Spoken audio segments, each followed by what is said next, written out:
भविष्यावर बोलू काही या कार्यक्रमात मी संपदा आणि राशीचक्रकार शरदजी उपाध्ये दोघं मिळून सगळ्यांचं स्वागत करतो. आज आम्ही चर्चा करणार आहोत तो विषय अर्थात भविष्याला धरूनच असणार आहे, पण तो अतिशय तळाशी असणारा असा प्रश्न आहे की जो प्रत्येक नव्या पिढीला किंबहुना तरुणांना भेडसावतच असतो. मग अध्यात्मावर विश्वास ठेवावा, या पत्रिकांवर विश्वास ठेवावा का विज्ञानावर, अशी एक मन आमचं सतत फिरत असतं. त्यातनं निर्माण झालेला हा प्रश्न आहे तुमचा आमचा की कुंडली पाहून केलेली लग्न ही यशस्वी होतातच का, आहे ना तुमच्या मनातला प्रश्न. त्याचीच चर्चा आज आपण करणार आहोत की खरोखर इतके तुम्ही कष्ट घेता कुंडली पाहताना, व्यवस्थित मार्गदर्शन करता, त्यातनं झालेली लग्न ही खरोखरच यशस्वी होतातच याची संख्या किती.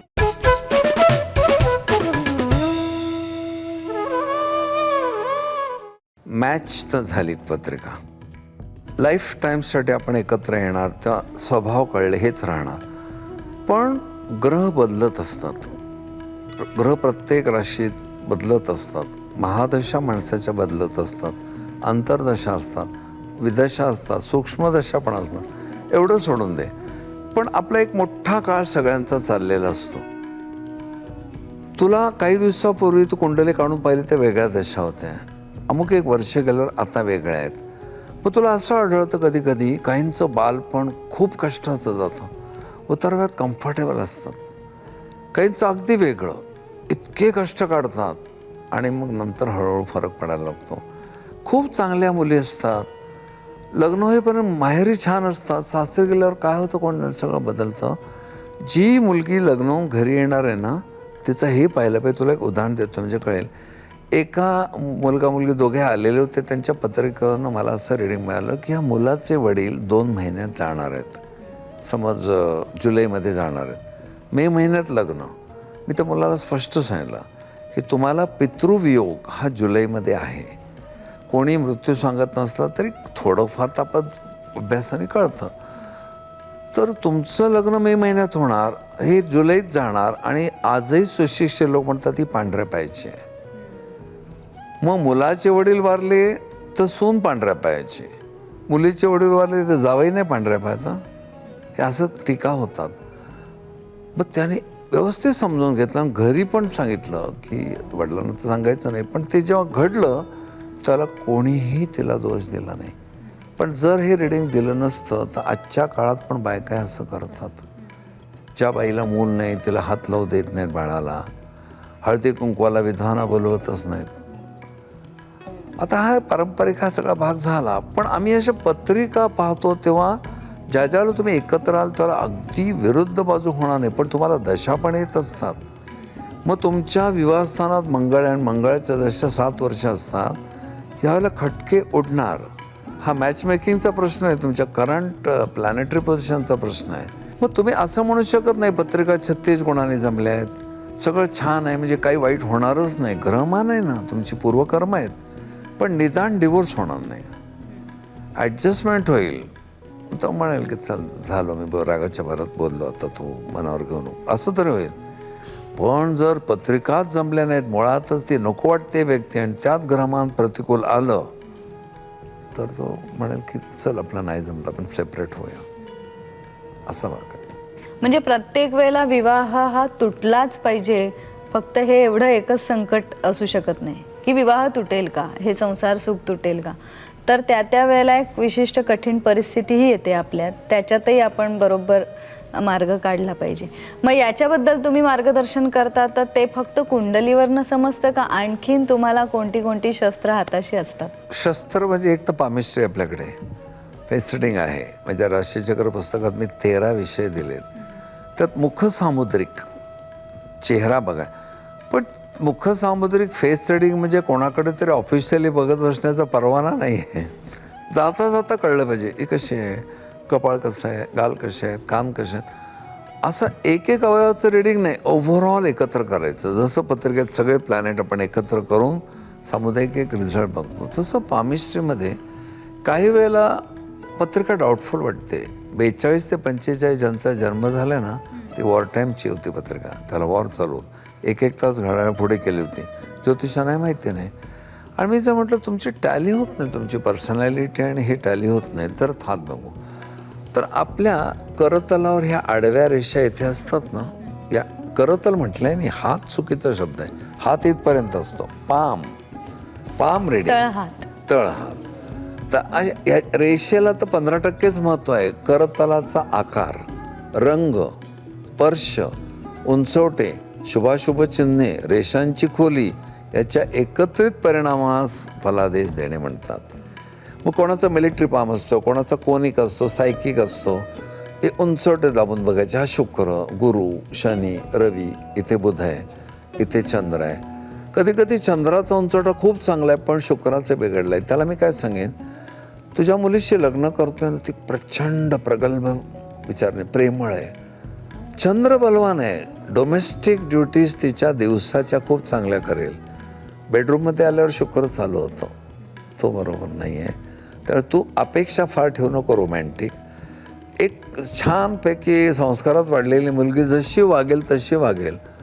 तर तुला असं काही एक्स्ट्रॉर्डिनरी पाहिजे असेल, रोमॅन्टिक स्किल, तर तिच्यात नसेल. कायला उलट होतं, हा पाऊंड खूप चांगला आणि हा नाही. भयंकर कजाकबाई आहे पण अत्यंत शृंगारकला चांगली, आनंदीबाईच्या ठिकाणी होती तशी. म्हणून एका मुलीला काय सांगितलं एका माणसाने पतिव्रतेचे लक्षणं वगैरे, तर ती काय म्हणाली, मी पण आता पतिव्रता होण्याचे ठरवले, मी प्रॅक्टिस सुरू केली. आज मी 2 तास पतिव्रता होते, हळूहळू वाढवणार आहे पिरियड. मुळात पतिव्रता असेल तर तिचा चंद्र खूप चांगला, पण जो उंचवटा खूप चांगला आहे त्याप्रमाणे कारकत्व पण बघतं. तसं ह्या रेषा आहेत. मग विवाहाला गुरु उंचवटा पहिला महत्व, कारकग्रह भाव आणि भावेश. गुरु कारकग्रह, त्याच्यानंतर सप्तम स्थान म्हणजे भाव, आणि त्याच्यात म्हणजे इतर सप्तमेश वगैरे, तो टेक्निकल भाग झाला. तशा इथे रेषा आहेत. गुरु उंचवटा बलवान पाहिजे तर या रेषेला अर्थ आहे. तर ही जी आपली हृदय रेषा आहे आणि हा बुधाचा उंचवटा, ह्याच्यामध्ये ज्या आडव्या रेषा आहेत त्या विवाहरेषा. ह्या विवाहरेषेतली खरी विवाहरेषा कुठली, तर जिच्यावर उभ्या रेषा आहेत ती. आणि अशी एक सरळ रेषा आहे जिच्यावर उभ्या रेषा त्या संततीच्या आहेत. आणि ही विवाहरेषा जर थोडी खाली वळली तर मनुष्याचं वैवाहिक जीवन अतिशय फ्रस्ट्रेटेड असतं. ती खाली वळून हार्ट लाईनला कट करत असेल तर अकाली मृत्यू होतो. आणि ज्यांची लग्न झाली नाहीत, होत नाहीत, त्यांची विवाहरेषा वर जाते. तर एक मॅरिड माणूस पण मला म्हणाला, वर जाते का बघा, आता झालंय तुझं, तो वर कसे जाईल. मग ह्या रेषा किती क्लिअर आहेत, त्याच्यावर चिन्ह आहेत का, तीळ आहे का, आयलँड, क्रॉस, बेट वगैरे, हे सगळं बघून कळतं. आणि विवाहरेषा जेवढी अंतःकरण रेषेला समांतर असेल तेवढं मॅरिड लाईफ साऊंड स्टेडी. तर त्या जोडप्याला असं सांगायचं, तुमची पत्रिका खूप छान मॅच होते, दैववशात ग्रहमान बदलतं, दशा बदलते, तात्कालिक आजारपण येतं, तात्कालिक मानसिक डिप्रेशन येतं, तेवढं तुम्ही ॲडजस्ट करायला पाहिजे. जगी सर्व सुखी असा कोण आहे. कारण परफेक्ट मॅच, अत्यंत तंतोतंत जुळणं ही फार कठीण आणि दुर्लभ गोष्ट आहे. नाही, कठीण म्हणताना मॅच होईल पण लाईफ टाईम वेगवेगळे आहेत ना. प्रवास खूप छान आहे पण मध्ये बोगदा येणार, मध्ये रफ रोड येणार. पण आमचे विद्यार्थी एवढे तयार झाले आहेत की मी आमचे नरसोबाच्या वाडीला वगैरे आम्ही जातो ना, खडखडीत रस्ता, आली रे राहू दशा आली म्हणतात ते. इतके ते डे टू डे लाईफमध्ये यूज करतात. तुम्ही सांगितलं की काही मंडळींची कुंडली उपलब्धच नसते किंवा काहींच्या वेळांबद्दल तुम्हाला शंका होते कारण ते व्यक्तिमत्वाशी मॅच होत नाही, तेव्हा तुम्ही हाताकडे वळता. आणि माझ्या मैत्रिणींच्या मनातला आणि माझा प्रश्न की मुलीचा अमुक एक हात पाहावा, मुलाचा अमुक एक हात पाहावा, असं शास्त्र आहे का? मुलगा असो का मुलगी असो, उजवा हातच पाहायचा. याला कारण असं की अनैच्छिक स्नायू आणि ऐच्छिक स्नायू नावाचा मेडिकलमध्ये विषय येतो. हृदय हे अनैच्छिक स्नायू आहे, आपल्या इच्छेने नाही ते पंप होत. तसं उजवा हात हा कर्तृत्वाचा आहे आणि डावा हात हा अनुवंशिक आहे. तुला इमिजिएटली कन्फर्म करायचं असेल ना तर आंधळ्या माणसाचा हात बघ. ज्याच्या रवीच्या उंचवट्यावर तीळ आहे ती व्यक्ती अंध असलीच पाहिजे. पण माझ्या डाव्या हातावर तीळ आहे रवीच्या उंचवट्यावर आणि उजव्या नाही आहे, तर माझ्या घरात अनुवंशिक आंधळेपण आहे पण माझ्याकडे येणार नाही. पण माझ्या इथे असेल आणि इथे नसेल तर घराण्यातला भाग नाही, मलाच काहीतरी काय कारणाने येणार आहे. आणि दोन्ही ठिकाणी असेल तर अनुवंशिक माझ्याकडे येणार आहे. पण शेवटी संपदा कुंडलीतली डिटेल कालनिर्णय वगैरे हातावर नाही येत. त्यामुळे करतल हा एक ठीक आहे सबस्टिट्यूट म्हणून बघावा, पण अतिशय एक सखोल रिडिंग्स ही कुंडलीवरच देतात. कालनिर्णय एक आयुष्याच्या 75 वर्षाचं आयुष्य दाखवते. तुम्हाला विचारलंच आपला आजचा एपिसोड कसा होईल, तर एवढा कुठे शोधू मी आजचा दिवस इथे, तो एक भाग आहे. दुसरं एक फेस रिडिंग वगैरे पण करतात. तर फेस रिडिंगमध्ये पण असंच आहे, तुमचं कान कसं आहे, डोळे कसे आहेत, नाक, ओठ, त्यात पुन्हा चाल आहे आणि ध्वनी आहे. एवढंसं स्वरयंत्र, प्रत्येकाचा आवाज वेगळा. काय ईश्वरी लीला असेल ना. मी बोलायला लागल्यावर हे ओळखतात उपाध्ये आले. नवरा आल्यावर बायका 6व्या मजल्यावर ओळखतात, हे आले, रेखल्यासारखा आवाज येतो असं बोलतात बायका. मग एक फेस रिडिंगवरनं काय अंदाज येतो की बॉडी लँग्वेज असते एक माणसाची.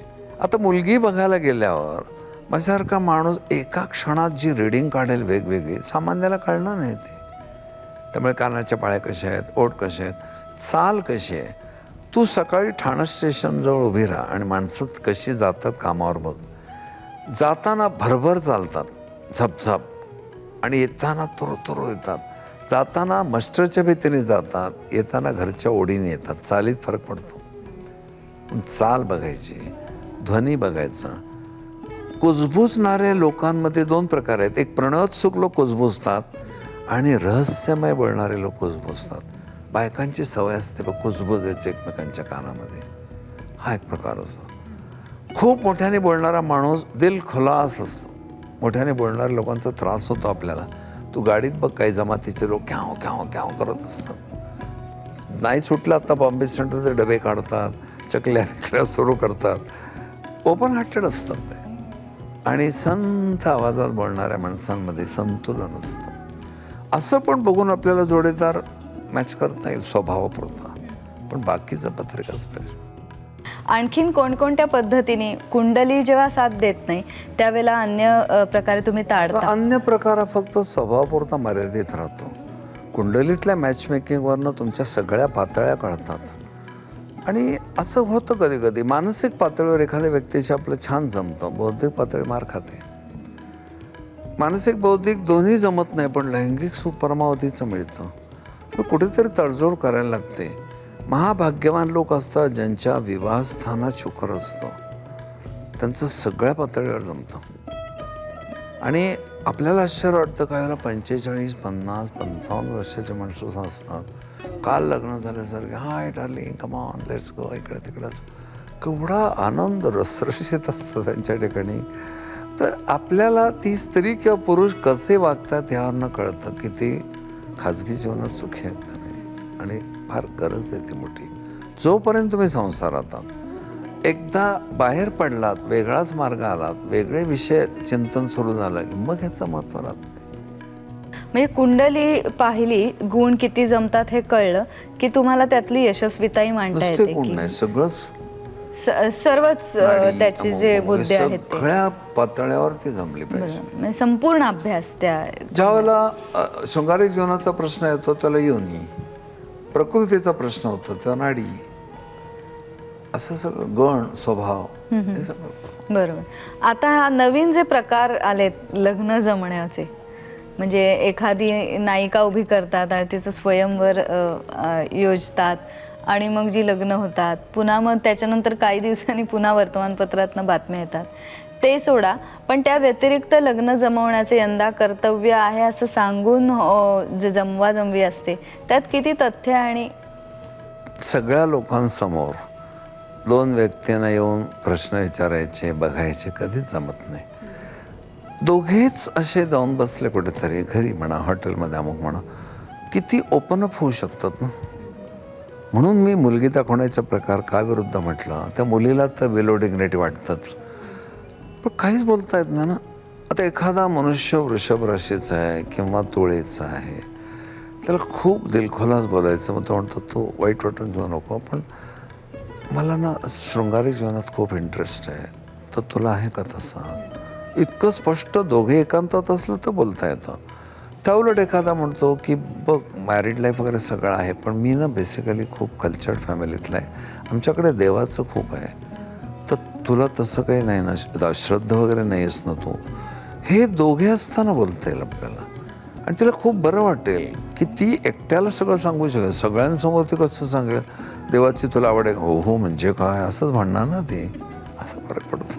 म्हणजे प्रत्येक गोष्टीचा असा सामूहिक सोहळा होणं ही खरंच बरोबर. वाईट गोष्ट आहे. आणि ही किती खाजगी गोष्ट आहे ना, दोघांच्यात रंगते ना तेवढी. बरोबर. तुम्ही कधी असा जोडपं तुमच्याकडे यशस्वी अनेक वर्ष संसार झालेला आलाय का आपापल्या पत्रिका घेऊन, आणि त्याच्यावरनं तुम्ही काय ताडलं? खूप म्हणजे अगदी अलीकडे आलेलं जोडप्यातलं नवरा 65 वर्षाचा, ती काहीतरी 61 वगैरे, आणि 1 मिनिट सोडत नव्हते, कोचावरच बसले ते. जरा काय झालं की तसं जवळ घ्यायचं, त्याला थाप मारायची. ती पण लाजायची. म्हणजे खरं म्हणजे ह्या वयात त्या बायका ढकलून त्याचं काय चाललंय तुमचं आहे, पण ती पण लाजायची. म्हणजे आता ते जोडपं सिंधी होतं म्हणून, पण आपल्या भाषेत म्हटलं काहीतरीच तुमचं आहे असं. इतकी लाजायची ते, आणि त्यात कृत्रिमता नव्हती. आता हा भाग विलक्षण समरस झाल्याचं लक्षण आहे. तसं दोघे जेव्हा बसतात ना, मग ते दोघे निराशावादी असोत, आशावादी असोत, रोमॅन्टिक असोत, दोघांना डिस्कस करू नये. माझं दोघांच्या एकांताबद्दल फार चांगलं मत आहे. आणि त्या दोघांच्या एकांतात हळूहळू फुलत जातं ना, असं कसं एकदम पटकन बोलतील. पण जेव्हा अशा नाजूक विषयावर बोलायचं ना, की तो जेव्हा त्याला सांगतो माझं ना असं खूप फील्ड वेगळंच आहे, माझ्या फील्डमध्ये खूप बायका वगैरे आहेत, माझ्याशी बोलतात, मी प्रामाणिकपणे सांगतो तुला, मी असं कधी वागत नाही, पण त्या बायका माझ्याशी खूप फ्री वागतात, तर तू मोठ्या मानाची आहेस ना तेवढे ॲडजस्ट करणारी, असं कितीतरी बोलता येतं ना. ते कसं सगळ्यांसमोर बोलता येईल? मग मुलामुलींना जमवायचं. तुम्ही माहिती देण्यासाठी जमवा. सप्तपदी कार्यक्रम मी केला तर टेक्निकल मॅचमेकिंग, त्यांचे प्रश्न वगैरे ठीक आहे, पण कुठलं तरी सोहळा अरेंज केला आहे, मुलीला आणलं, आणि मग अशा काही पद्धती गावाकडे आहेत.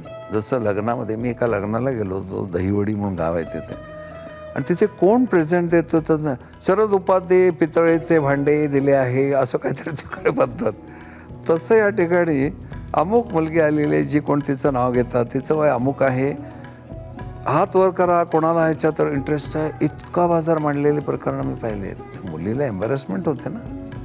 म्हणून आपल्याकडची पद्धत छान आहे. आईवडिलांची खात्री असेल त्यांना एकांतात पाठवा, थोडा वेळ बोलू दे त्यांना, आणि मुलीला कळतं कुठे थांबायचं ते जास्त बरं. म्हणजे अशा पद्धतीने जाहीर उगाचच म्हणजे जी संकोचाची गोष्ट असते ती तशीच झाली पाहिजे, खाजगीतच झाली पाहिजे. तेव्हा तरुण मंडळी पण हा कार्यक्रम ऐकतायत आणि बुजुर्ग मंडळी सुद्धा ऐकतायत. यातनं दोघांनी काय घ्यायचं हे आपापल्या स्वभावानुसार, राशीनुसार, ग्रहांनुसार ठरवतील. आणि तरुण पिढी फार हुशार आहे, नक्की ते योग्य ते नोंद करत असते. बरोबर. तेव्हा आपल्या या कार्यक्रमात आणखीन चर्चा करूया. आज मात्र इथे थांबूया या विषयावर.